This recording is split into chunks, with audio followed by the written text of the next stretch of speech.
Praise the lord. కరుణా కటాక్షము గలవాడును దయాదాక్షిణ్య పూర్ణుడైన యేసుక్రీస్తు శుభనామములో మీరు అన్ని విషయములలో వర్ధిల్లుచు సౌఖ్యముగా ఉందురుగాక. ఈ దినపు యేసయ్య జీవపు మాట 73వ కీర్తన 23వ చరణం. నేను ఎల్లప్పుడూ నీ యొద్ద ఉన్నాను. యేసయ్య నామములో ప్రతి స్థలములలో ప్రార్థన చేయుచు, యేసయ్యందు విశ్వాసముంచి, యేసయ్య అడుగు జాడలలో నడుచుచు, యేసయ్య వలె మారాలని ఆశతో ఆకాంక్షతో ఎదురు చూచుచున్న నా దేవుని ప్రియులారా, మన దైనందిన ఆత్మీయ ఆధ్యాత్మిక జీవితంలో ఆయన సన్నిధిలో ధైర్యముగా చెప్పుకోనదగిన సాక్ష్యము గలవారమై ఉండవలెను, చెప్పేవారమై ఉండవలెను. భక్తుడు తన వ్యక్తిగత అనుభవం సెలవిచ్చెను. నేను ఎల్లప్పుడూ నీ యొద్దనే ఉన్నాను అని యేసయ్యతోనే చెప్పాను. ఎంత ధైర్యము కదా. అవును ప్రియులారా, మనము కూడా చెప్పగలిగే స్థాయికి రావలేదు కదా. ఎల్లప్పుడూ అనగా వ్యాధి బాధల యందు, సుఖదుఖముల యందు, శ్రమలు, శోధనలు, ప్రతికూల కార్యములు, సంతోషము, ఆవేదన, ఇలా ప్రతికూల పరిస్థితుల్లో కూడా ఆయన పాదముల యొద్ద ఉండి ఆ స్థాయికి ఎదగవలెను.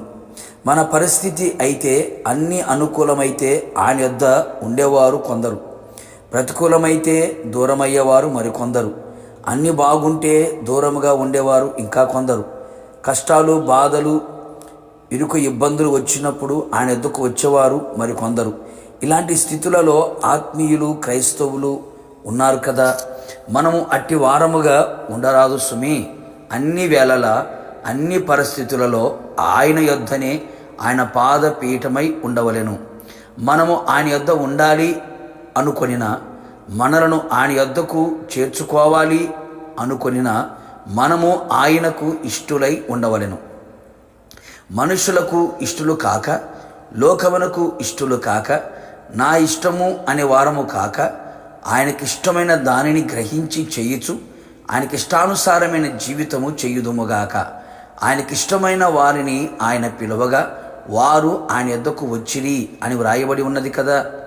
నమ్మకమైన వారిగా ఉన్నప్పుడు ఆయన యొద్ద నివసించదము. అన్ని విషయములలో కొంచెములో, మిక్కిలి కొంచెములో, దేవుని ఇంటిలో, నీ ఇంటిలో, నీ కలిగిన సమస్తములో నమ్మకమైన వారముగా ఉండాలి. నమ్మకమైన వారమని దేవుని వలన, దైవజనుని వలన, మనుషుల వలన సాక్ష్యము పొందేదము. ఆయనకు శిష్యులమై ఆయనను వెంబడించుచు ఆయన యొద్ద ఎల్లప్పుడూ ఉండేదము. ఎల్లప్పుడూ మనము ఆయన యొద్ద నిలిచి ఉన్నప్పుడు మన కుడి చేతిని ఆయన పట్టుకొనును, మనకు సహాయము చేయును. ఆశ్చర్యకరమైన సహాయము చేయుటకు ఆకాశ వాహనుడే వచ్చి అన్ని వైపులా, అన్ని విధాలుగా నీకు సహాయము చెయ్యును. కట్టబడిన కట్లని విప్పి, మూయబడిన ప్రతి తలుపులను తెరచి, అన్ని విషయములలో అత్యధికమైన జయమును నీకు అనుగ్రహించును. తన ఆలోచన చేత నిన్ను నడిపించి నీకు ఆలోచనకర్తయే ఉండును. అంతేగాక ఆయన ఆర్భాటముతో, ప్రధానతతో, శబ్దముతో, దేవుని బోరతో వచ్చినప్పుడు, నిన్ను పిలిచినప్పుడు ఆయన తన మహిమలో నిన్ను చేర్చుకొనును.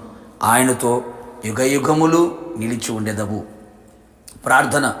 ప్రేమాస్వరూపి పరిశుద్ధుడా, నిత్యాశ్రయ దుర్గమైన యేసయ్య, నీ పరిశుద్ధమైన పాదములకి కృతజ్ఞతాస్తుతులు చెల్లించుచు ఉన్నాం. మరొక్కసారి మీ జీవపు మాట చేత మన ప్రాణాత్మ శరీరములని మరింతగా మీరు బలపరిచినందుకే స్తోత్రాలు. భక్తుడు సెలవిచ్చినట్లుగా మేము కూడా ఎల్లప్పుడూ నీ యొద్ద ఉన్నాము అని చెప్పుకునే ఆత్మీయ స్థాయికి, స్థితికి రావడానికి కృప దయచేయండి.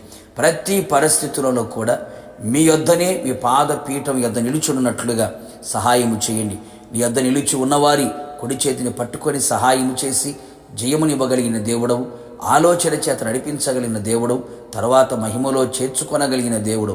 అట్టి కృపని, భాగ్యమును మా అందరికీ దయచేయమని, మీరు ఆకడలు మేమంతా కూడా సిద్ధపడి మీతో కూడా యుగయుగములు ఉన్నట్లుగా కృప దయచేయమని యేసు నామములో అడిగి పొందుకొని ఉన్నాము తండ్రి, ఆమేన్. నిశ్చయముగా మీరును మీ కుటుంబ సభ్యులందరూ ఎల్లప్పుడూ యేసయ్య పాదముల యొద్ద నిలిచి ఉందురు గాక. God bless you.